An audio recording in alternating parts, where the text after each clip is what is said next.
this channel, what we're on right now. Welcome to the proximity. I'm having a Disco Elysium adventure. Of course I know why it's called Disco Elysium now, because that's the shape of this planet. I guess I'm going to go over here. There's a couple of things I want to do in this direction. Let's see what we do, drugs.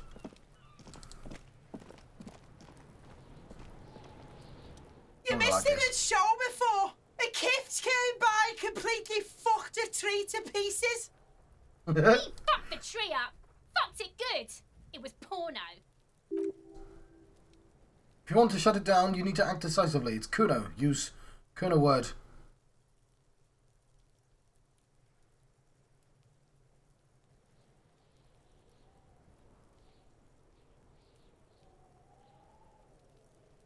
I mean, I need to use Kuno words, but if I use that,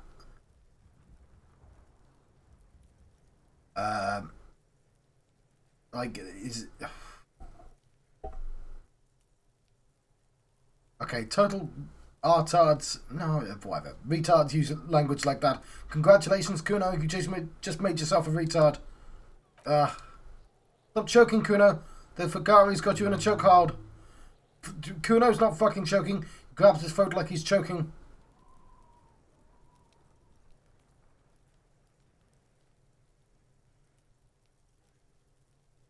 Because, you know, we can't be racist, like, against the racist guy. That would prove his point.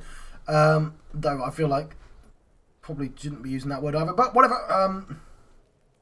Choked you out there, serves you out for using reactionary shit. Or, alright, simmer down. I think we all learned out lesson. Kuno's back to full power now. Doesn't give a shit about kips and retards. Goes off his throat. Let's talk normal shit. Fuck did you want anyway? You got your fuck back down? Oh, now you want a normal conversation, huh? Yes, Kuno wants a normal conversation. Even sounds a little plaintive now. Ask normal shit, please.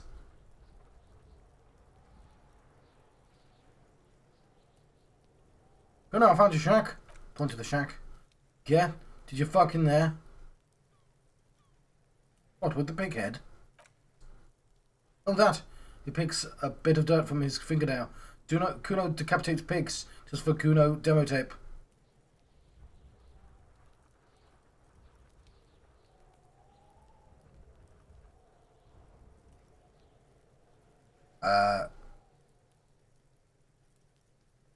Cool pig head. I liked it. I've got one too. This one points to your head. It's shit. What? He looks confused. What is this shit? Fucking on yourself. This is weird level shit. Kuno doesn't go there. Fuck your shit back to normal. What is this? Well played. No one saw that coming. Yeah, I'm fucking king now, Kuno. I found a plate covered with powder residue. Know anything about it? That's where Kuno gets his daily hit of electric. Kuno Shazam. Kuno rides the fucking lightning in there, pig. But you'd like to ride the lightning too, wouldn't you? Feel tired and old, but you could have had that sparkle in your eyes. What's with the root tube of Losam, Kuno? It's a vitamin, pig. Don't you know anything? He looks at you like you pointed at the sun and asked what it is. You could use some.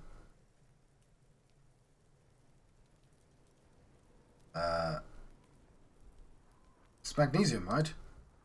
Yeah, it's the mag. You fucking need that shit to stay on top of your game. Kuno goes through like a tube a day, rips mag like a motherfucker. You could use a barrel. Don't teach him, Kuno. He's gonna use it against you. Come on, it's just magnesium. Don't mystify it. He looks at you, eyes bulging. You're not getting this, pig. It completely takes away the hangover. It's like you didn't do anything. Like you stayed home playing with your choo-choo. Fuck you, pig. Don't do mag. You're gonna OD and you're gonna fucking die. I had enough of this. Good call, Pigmeister. Don't come and talk to Kuno about his kingdom.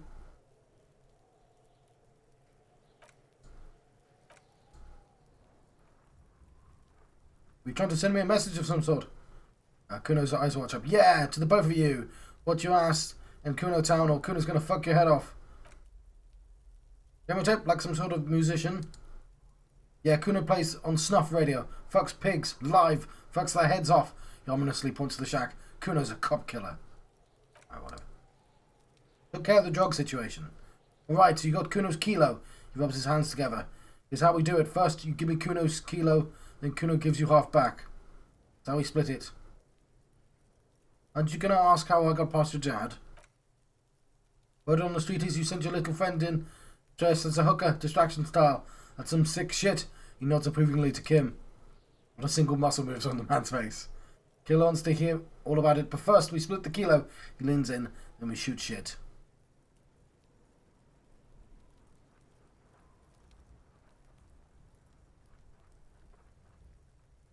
By kilo, you mean gram, right? Who knows what Kuno's means? Kuno means gram.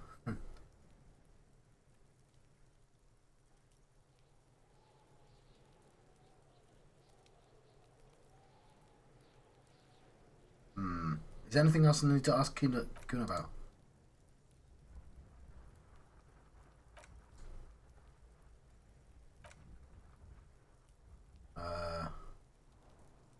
Yeah, I wanted to ask him about missing clothes, but apparently I can't. Maybe I'll ask the other one.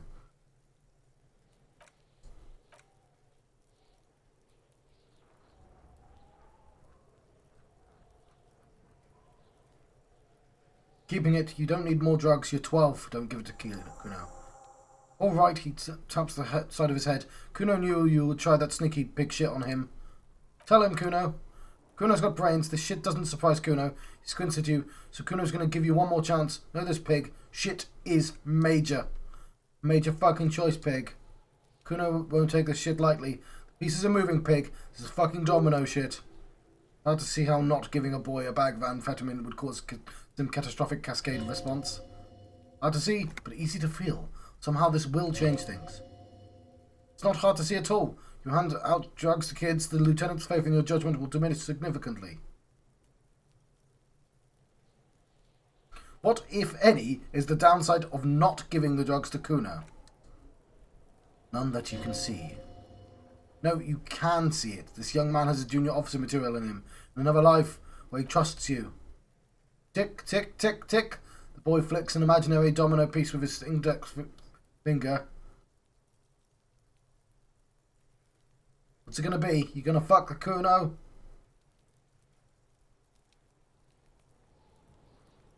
Is it staying with me? Don't give Kuno the vial. Alright. Nope, I tried an accent and it failed. Alright. He throws his heads up in the air. You fucked the Kuno. Everybody, Kuno got fucked by his pocket pig. Just when we were getting our business on, the pig throws it away. I told you he can't be trusted. I told you. I told you. The little rat repeats it 6 or 7 times. I told you he'd steal that shit. Black Sea, we got plenty of kilo. Kilo underground, in the tree. This ain't about that. He turns to you. This is about you and Kuno. You mismanaged this shit. Now everything is fucked between us. How are you going to make this up to Kuno, huh? There's genuine disappointment toward below the act.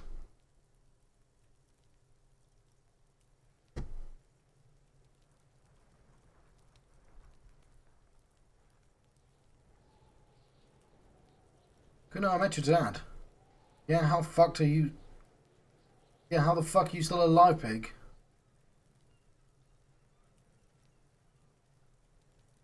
I killed your dad, Kuno. Kuno, your dad is half dead, an alcoholic. He was sleeping under some clothes. What? His eyes become large and round. His posture changes. The swaying rooster motion stops for a second, then he gets it going again, reorientating himself. Fuck right, Kuno's dad was sleeping like a bum. He snaps back. Kuno told you. Kuno's dad doesn't give a shit about anything. Fucking breaking and entering shit. There's nothing to Kuno's dad. The lucky pig. Kuno knew this. He points to himself. Kuno's fucking violent fiend dad's been drinking hard lately. Kuno knew you'd have a way in. Narrow window. Kuno window.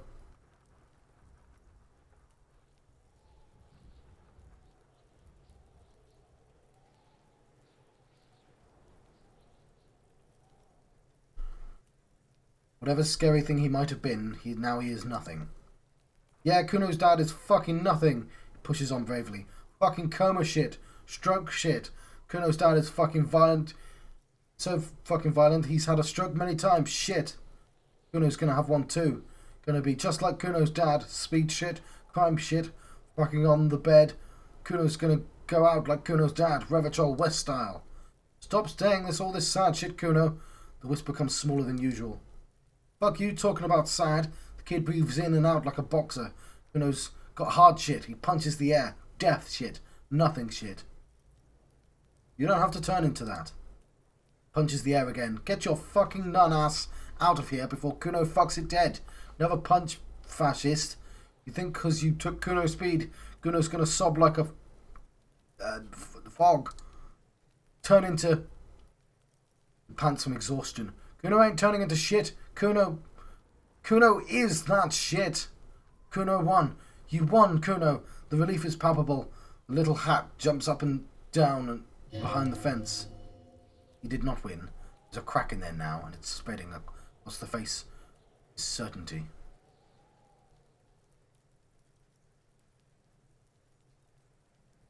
I looked around in there. Not an easy life you've got going on in that apartment. Look, you know about Kuno's life. Kuno's got plans. Get the fuck out of here. Yeah, we got plans.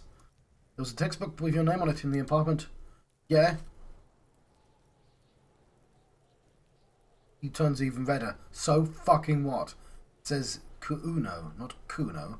Kuno de Vita. Fuck you talking to Kuno about that kiddie shit. I like it. Kuno de Vita. He's trying to fuck you again. Fuck out of here. Kuno knows it's fucking lame. That's why Kuno changed it. Kuno can change his name to anything. Gonna change my name to fascist. And change your name into that, Kuno. There was tons of unpaid utility bills in there. Fuck right there were. Fucking 3 years or some shit.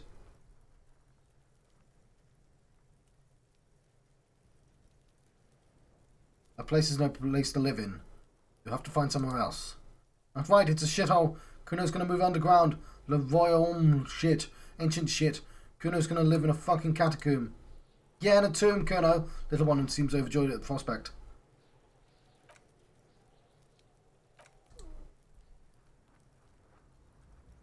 That's a lame name, Kuno. Kuno knows its fucking name, that's why Kuno changed it.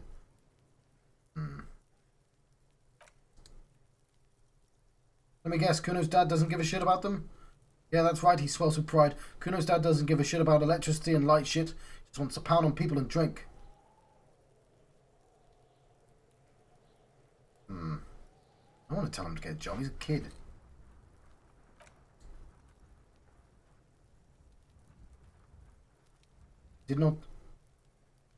I did right not to give you the drugs. Let's conclude this conversation.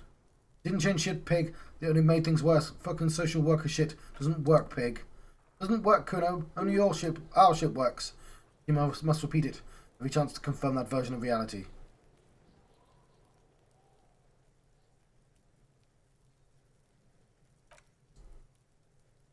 Where's the rest of his armor? Kuno doesn't give a shit about armor. How come? But Gimp had one thing majorly wrong with him. He's a fucking mutant. A mutant? You remember how he looked? Fucking growth hormone shit. He's a giant. The armor's too big for any man. He drills his temples with his fingers in some strange aggressive gesture.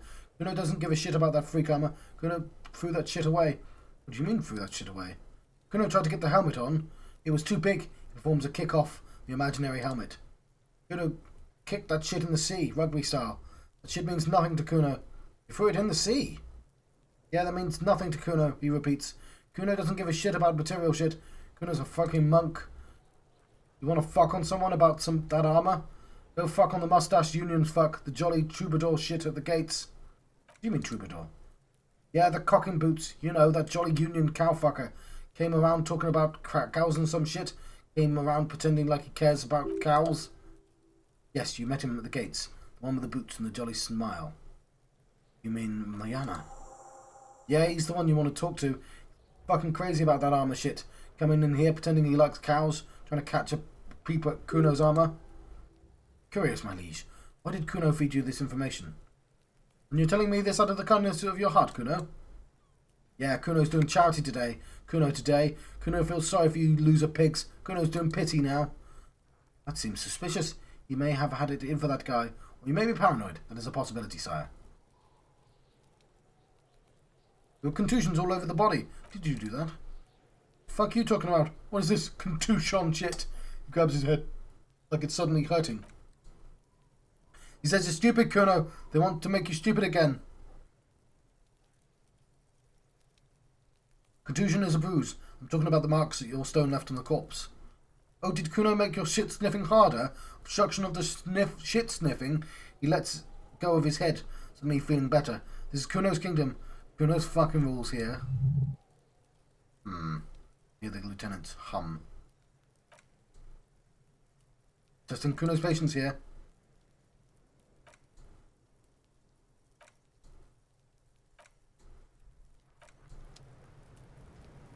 Well, that's a bit interesting piece of information. You know what?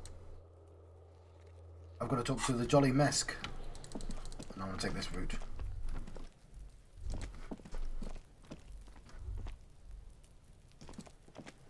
It's behind the greenhouse, right? So it's there. So I've got to do that at some point as well. There's so much I've got to do.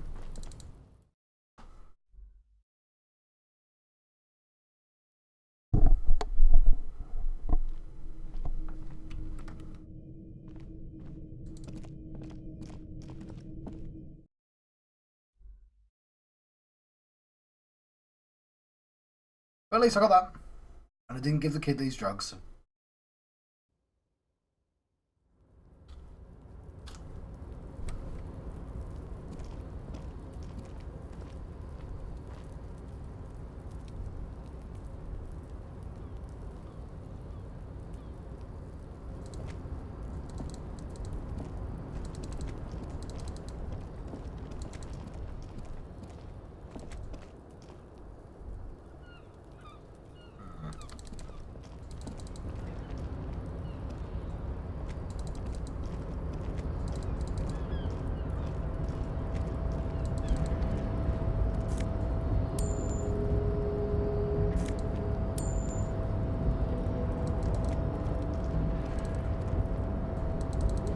Ah, I can't go back, am I? It's really annoying.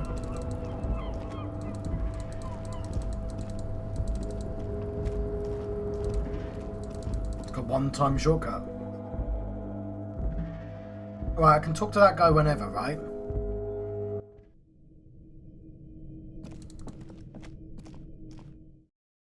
Yeah, but he's also sort of within grasp, if that makes any sense. And it is pertinent to the investigation.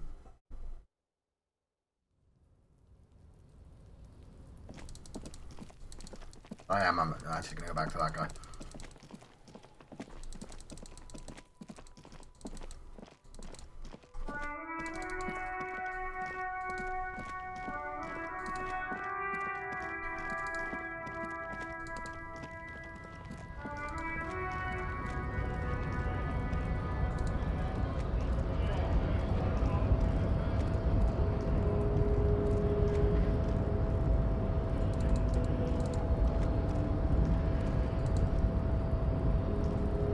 Over there, one.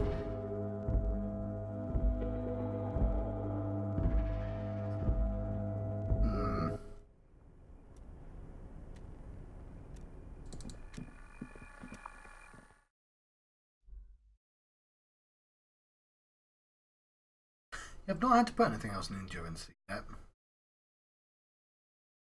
I mean, the only reason there's stuff in Volition is because I needed to upgrade it to do a thing. What am I looking for?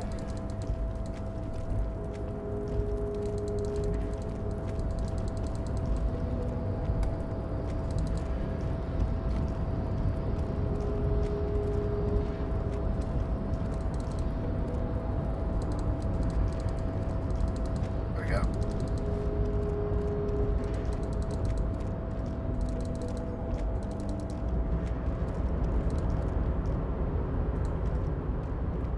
Hey, mister.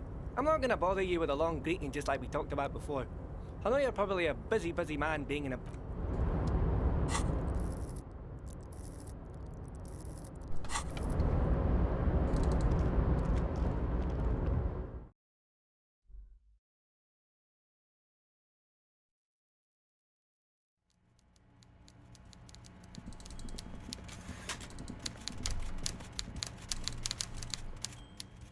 Mr. Dubois, every worker?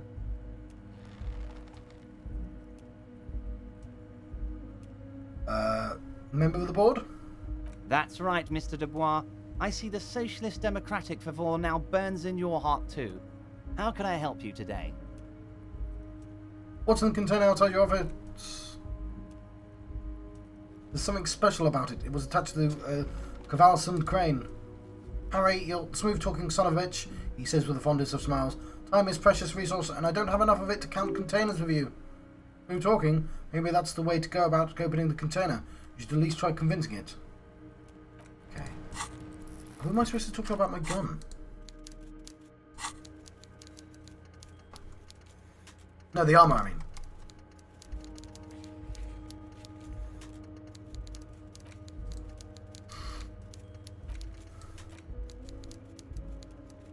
The Jolly Mate. Oh, god damn it. It's the other side of the gates.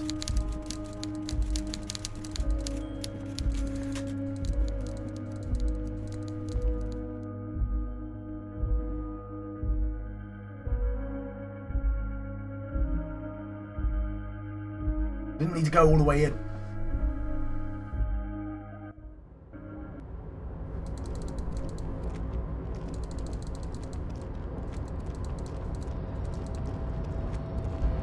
What's weird is I don't remember going all the way here.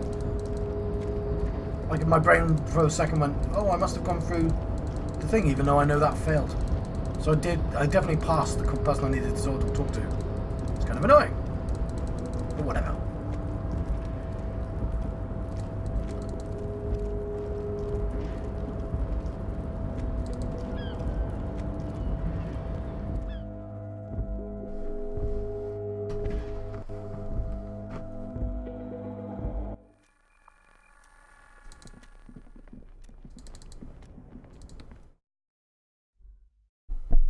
Oh, don't. Sorry, I was messing about with my microphone. That's a terrible idea, because if I turn the sound off, then I have no sound. There's no talking. We all want talking.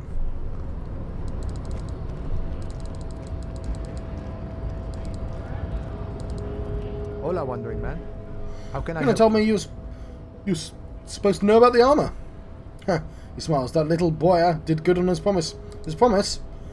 To get me into trouble. To sick the pigs on me. Pardon the choice of words, not mine. What happened?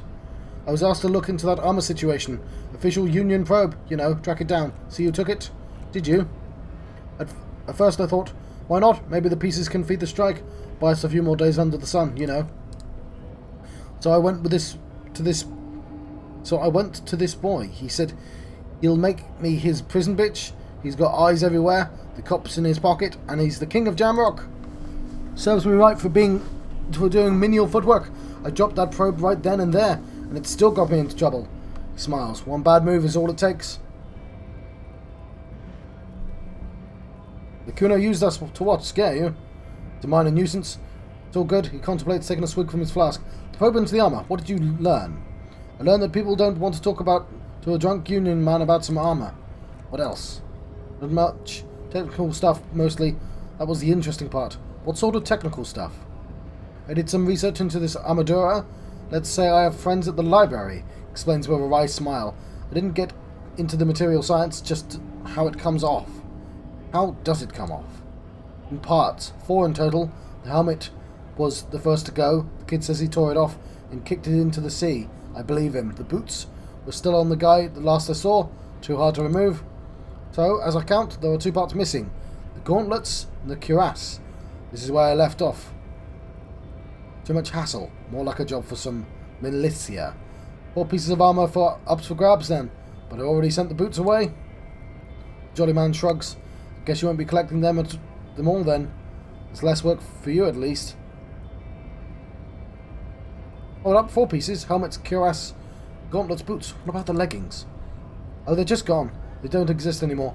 If they ever did, at all, it gives you a jolly shrug. Forget about them. I did. I'm going to find 1 piece of it. 1 is enough. Nice and balanced, Lieutenant nods. Some junior officers can take care of the rest. Smart choice, the mustache man agrees. It's only that 1 spot you need armored to. The one that the bullet hits. Good luck if you go for those boots, though. You'll have an easier time wrestling the spurs off a boyardero than getting them off. Thank you for the cooperation, sir. No problem. finally takes a swig from the flask. If you see that kid, thank him. From Call Me Mayana, thank him for showing me the way. Talk to you, gotta run.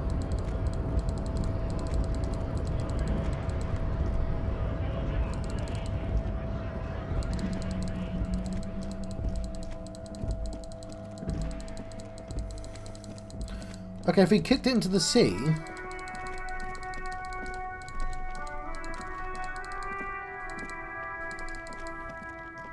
This one. Assume locks. Oh, whatever.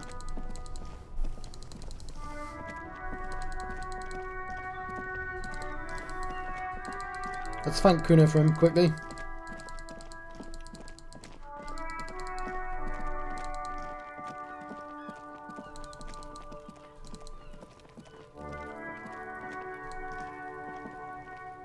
Kuno's like Kuno's dad. Kuno doesn't give a fuck about anything. I talked to Mayana about the armor. So? He raises his eyebrow, projecting aggressive indifference.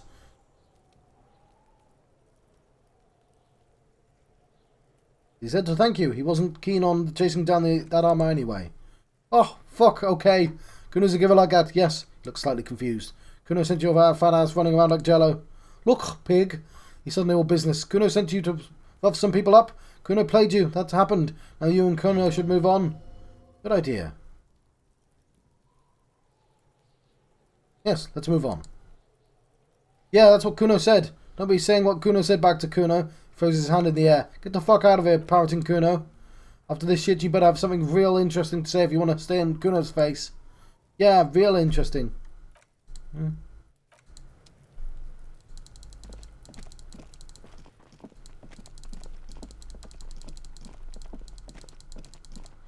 So we might need a boat. And I know a lady with a boat. No, back here. There, working class drunk. You know what this means. Case solved. Who's Dick Mullen now? I am. Cracked it. All in a day's work. Wait, what did I crack exactly?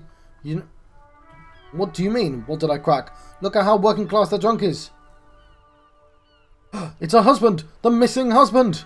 Yes, and you found him. Now go tell the working class woman. Protect and serve, recruit. Didn't she repeatedly tell you her husband isn't missing? This doesn't add up. I'm only making a fool of myself. Your marriages not make any sense. Does honour? You're not a filthy philosopher. You're an officer of the law. Time to ace this case and not brood over your reputation. We can deal with the perception management later. Give me champagne. I'm going in. There's no need for champagne when there's an honour. Recruit, go and tell the working class woman you found the right now. Okay, this seems incredibly stupid, but...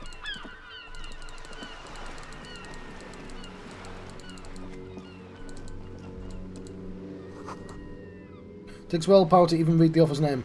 Shankaus from Iguania. Protect and serve, madam. I found your husband. She crosses her arms. God damn it, I already told you my husband is missing.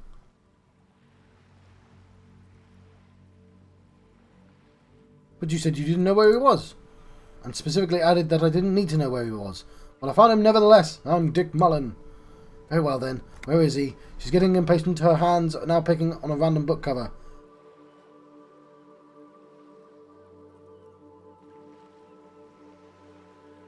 Our hammer-toting comrade was at the bottom of those stairs.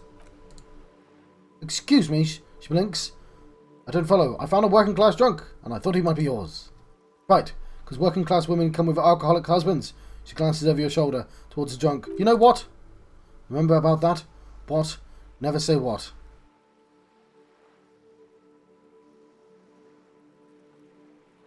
Something bad, I guess. I'm sorry, I say stupid things sometimes. I didn't mean to annoy. You are right. I do have an alcoholic husband, though not that one. Ha! Blam! Knew it. But you told me your husband's alright. I did. He is. She takes a step back. He's also an alcoholic. So is he missing as well? No, he's not.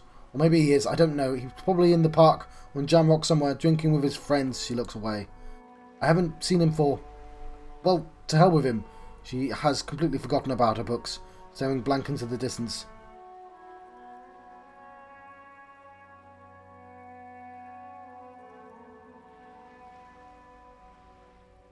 Kim, is it just me, or do we have a missing persons case here?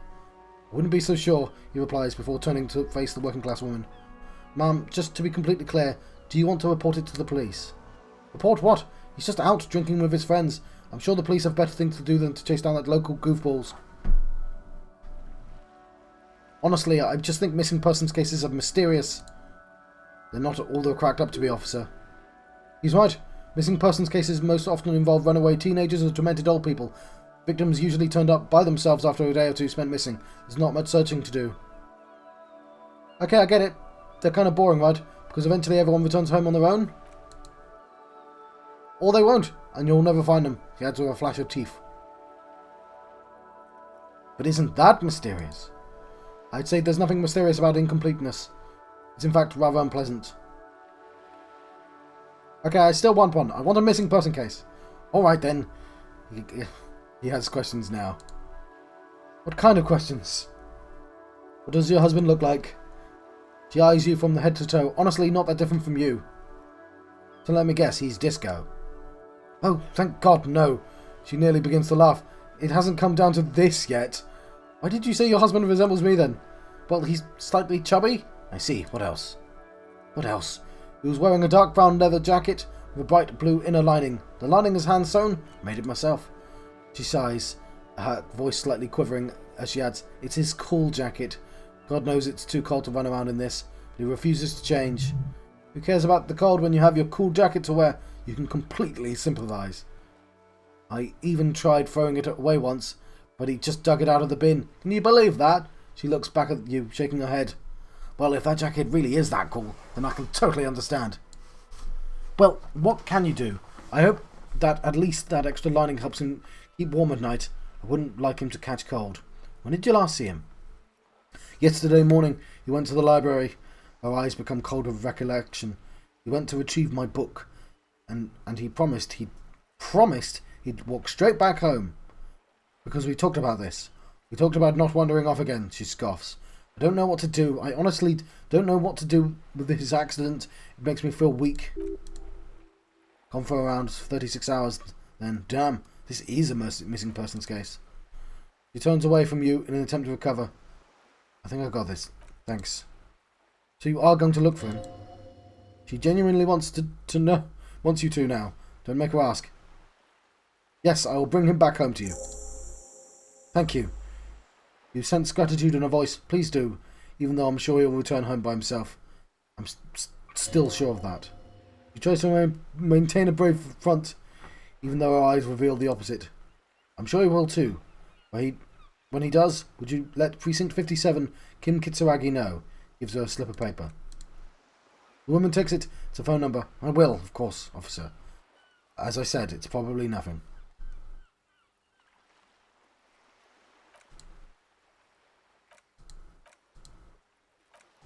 Yeah, she gets another hug. Do I want to steal that map?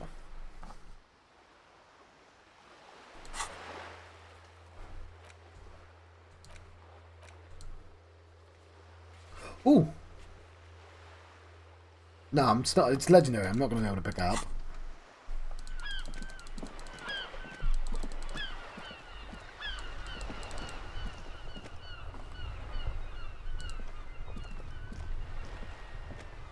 Oh, I have really outdone myself. This is divine. Yes, that's what you need, Gaston. More padding on that fat ass of yours. I hope your heart gives out. René, it's the little pleasures. Life doesn't need to be a struggle. Oh, hello, officer. How might I be of assistance on this fine day? Okay, apparently I have a bunch of extra stuff. Looks delicious, points to the sandwich. Can I have a bite of that? I'm sorry, officer, but I really don't share food, he says and quickly adds, nothing personal, it's just a principle. The only one you have. The sandwich looks like a culinary wonder, well made and abundant in its components. The author sure knew their craft. In addition, the obvious slice of ham, a fat one, you notice a brim of tomato peeking from below. And is that mayonnaise? Don't be a dick, Gaston. There's plenty for everyone.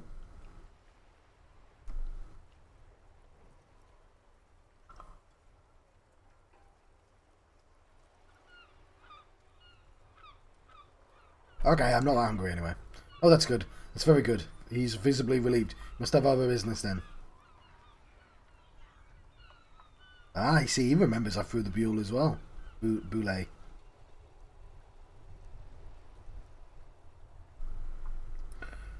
Tell me, what do you know about the dead man? Let me think. He looks to the crowds wistfully.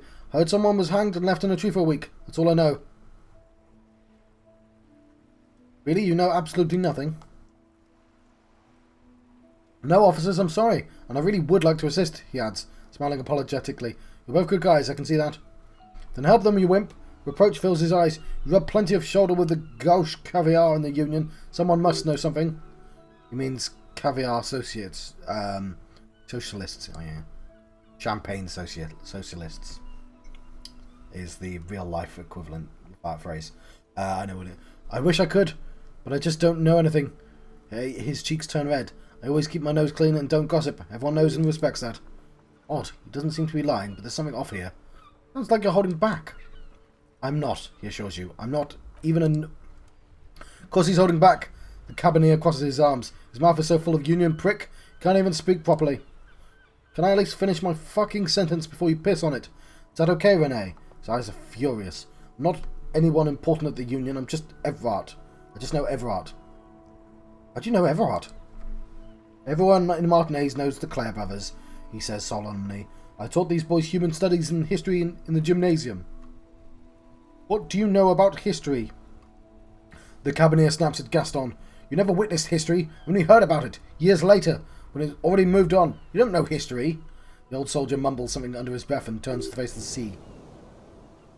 There he stands, proud, rigid, alone, like a cracking marble statue.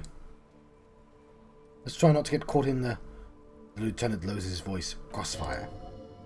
Lest we leave riddled with bullet holes. The animosity is ancient. Are you a Union member? Oh, of course, the different sides of the war. Oh, his cheeks turn red again. In many ways, like an honorary member. I attend the meetings and parties. Help with little things. Everard, Edgar, the older Dibodars, all know me. In many ways? Oh yes. But you're not an actual member. Not in the technical sense. His eyes fix on the boulets in the crater. I don't even have a vote on the membership card. But Everard keeps me on the payroll, just for the little things. So that's what it was before. Him hiding something. He's trying to make it look like he's a big deal in the Union. Now the illusion is disintegrating before your and Renee's eyes. He doesn't know anything, because no one tells him anything. He's an outsider. Of course he's not a member. Not a member of anything. I knew that. He frowns. There's a weather vane. Turns to where the... A weather vane. Turns to where the wind blows and tries to look important. I hate the socialist rabble, he continues. But even siding with them is better than living your entire life on the fence, never committing to anything. Pick a damn side already. What other little things you do for Everard? Writing works mostly, he smiles. Occasionally, he needs something written, and I happen to have a way with words, people say. What kind of things do you write for him?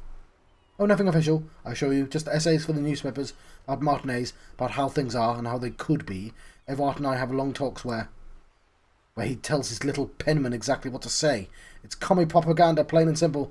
You should be ashamed of yourself. Are you a caviar socialist? No, but he doesn't have any money, John. The old man starts laughing. I don't even consider myself a regular socialist. Politics is not something I really involve myself in, officer. Wait, how can you write those newspaper pieces if you're not political? Officer, I have a vivid imagination, he laughs again. And like I said, I have a way with words, that's enough. No need to sink in politics. He just fluffs it up. Of course, don't sink into anything. Don't sink into any fight. Only sink into your couch. Oh, so you are a weather vane. See, I told you to be. V. I prefer highly adaptable myself. He chuckles merrily. There's a better ring to it, don't you think? Mon Dieu. The carabiner closes his eyes like he's never going to open them up again. But you need to believe in something. Freedom, the people, Ravachol, or even money. I believe everyone has the right to think and do whatever they want, even if it has nothing. If it's nothing at all. I'm very adaptable. Okay, thanks. That's all for now. You mentioned Jean-Marie Berlot. Who's that? Oh, sweet Jenny.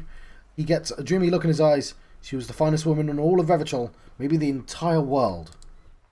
Do not defile her memory, Gaston.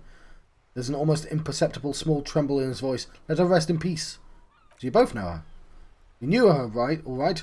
His friendly face lights up. Lived on the same street our entire lives, just 2 houses apart. The 3 of us have been best friends since we were 4.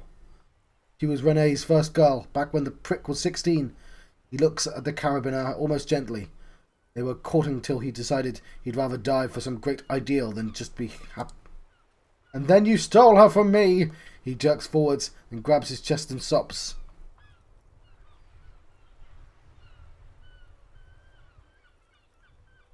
Do not intervene. Well, technically you stole her from me, because we'd been pretty close ever since you two had that falling out over the ink you spilled over her pretty yellow dress. We were just boys then. This was different. You... The tall veteran looks at you and nods. No point starting this all over again, for the 1000th and first time. Especially when we have company. He turns to you, officer. So what happened to her? She died of pneumonia 2 winters ago. It was a quiet passage. Peaceful. He smiles faintly. Renee and I were both by her bedside when she... He pauses, scratching for the right word. Died. He sharply filled the silence and adds, no use sugarcoating it. Won't bring her back. We'll pull it now. Departed. His partner finishes his sentence and chuckles. Till the very end she couldn't decide between us. The most indecisive woman I've ever met. Why do you think she was indecisive? She could never make up her mind about anything. What to have for breakfast, favourite colour, which one of us to marry. The look in his eyes is happy in distance. Woman, right? Nothing wrong. She was always leaving one of us for the other, but never long enough to actually get married. Nothing wrong with weighing your options first. Heck, he says with a chuckle. Technically, we're still both engaged to her. You always confused her. Couldn't let us be happy, he says with heavy resentment. Seduced her with your fancy words and pastries. He suddenly remembers you are still here. Falls silence and turns away. Thanks for sharing. Of course, officer, he says with a smile. Memories are all we have. Wanted to talk to you about the Union again? No, that's all.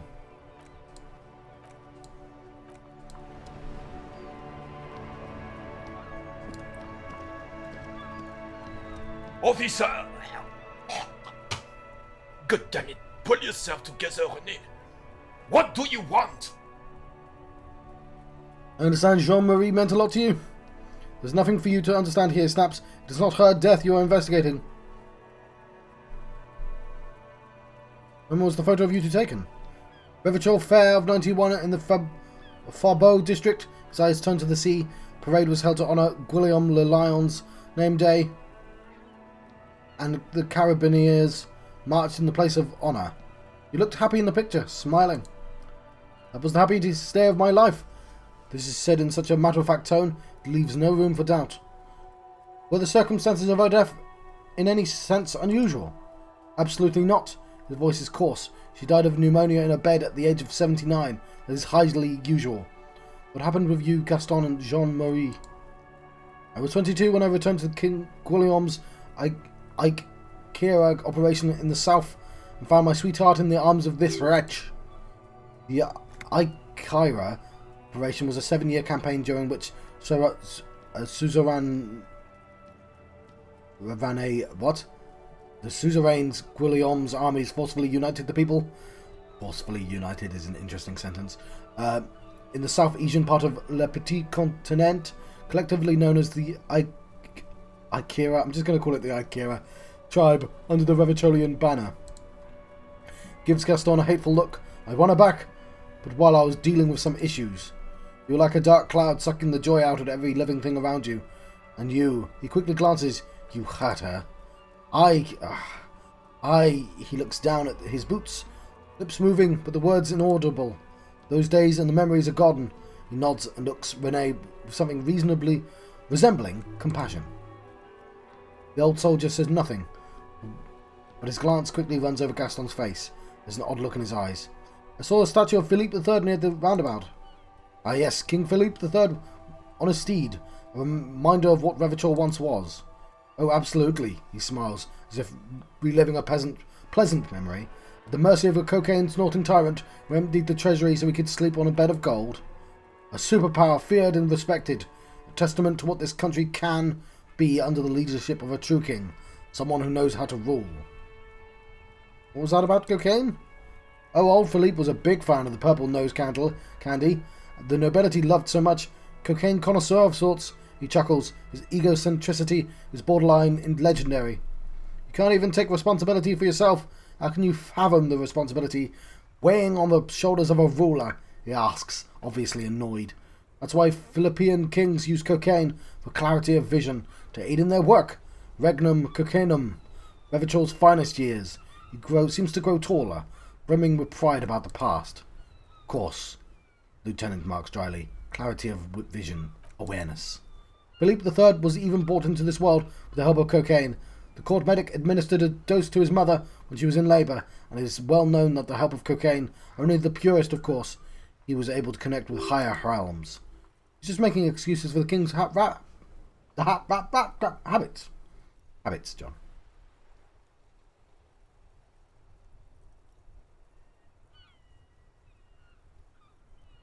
Seems like irresponsible behaviour for a monarch. Drug users shouldn't even operate heavy machinery, much less rule continents. From what I've seen of the officers of the RCM, he begins, looking you over, and then stops himself. But I don't want to get into a debate about drug policies. How should a king rule? Decisively, without fear of offending the sensibilities of the frail, weak-minded among the subjects. This is something the insurgents never understood. Seems like a leader should take care of his people before himself. A nation is only as strong as its leader. That's why it's such madness to try to... Don't get started on that again. What happened. There's some wariness in his voice now. He's heard this rant many times before. Carabinier doesn't reply, but his entire being communicates unbreakable resolve. No one and nothing can change this man's mind. He is as rigid as they come. Still, in that antique uniform, it's a symbol for him. Let's talk about something else. I think there was more to investigate. Like, I was actually looking for the helmet, but I'll let you go. I've been John Proxy, playing games on this channel, what I run. That's also called John Proxy. I don't have a sign-off for videos yet. You are now leaving the proximity. I've been John Proxy. I've been having the Disco Elysium adventure. And I'll see you guys next time. Thank you. Thank you for watching.